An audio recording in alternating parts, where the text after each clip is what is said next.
È stata finalmente definita la graduatoria per l'assegnazione degli alloggi popolari di Contrada Piana dei Peri a Favara.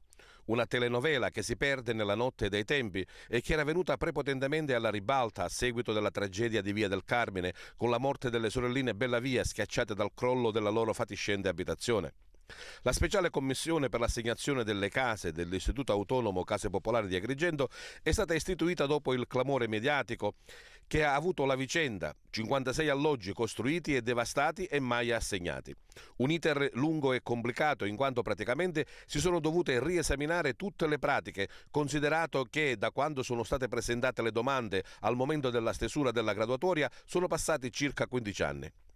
La decadenza ha riguardato alcuni assegnatari che erano stati inseriti in un posto utile in graduatoria, ma che all'atto della verifica non erano più in possesso dei requisiti previsti dalla norma.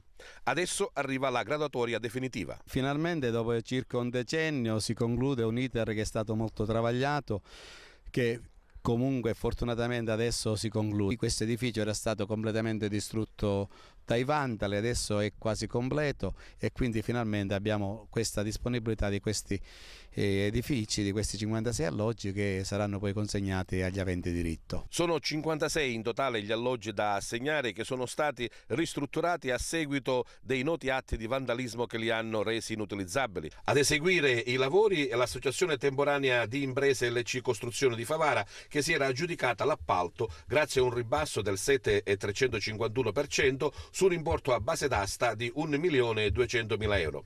Ma le case quando saranno pronte?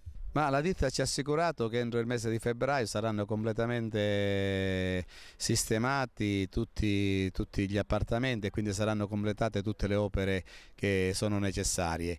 Da quel momento in poi gli alloggi possono essere non già assegnati, perché questo già avverrà nei prossimi giorni, ma saranno direttamente consegnati agli aventi titolo in maniera tale che non succeda quello che è successo nel passato. Oltre che consigliere comunale, anche volontario della San Vincenzo, quindi ha un polso subito di quella che è la grave situazione sociale di Favara. Ci sono persone che dormono con un telo di plastica addosso sopra le coperte, perché quando piove l'acqua ci va addosso. Ora siamo in pieno verno, noi ci auguriamo di andarle a consegnare subito. L'auspicio per tutti è quello magari di poter vedere la consegna ai legittimi assegnatari entro il 23 gennaio del 2012, secondo anniversario della tragedia di Via del Carmine.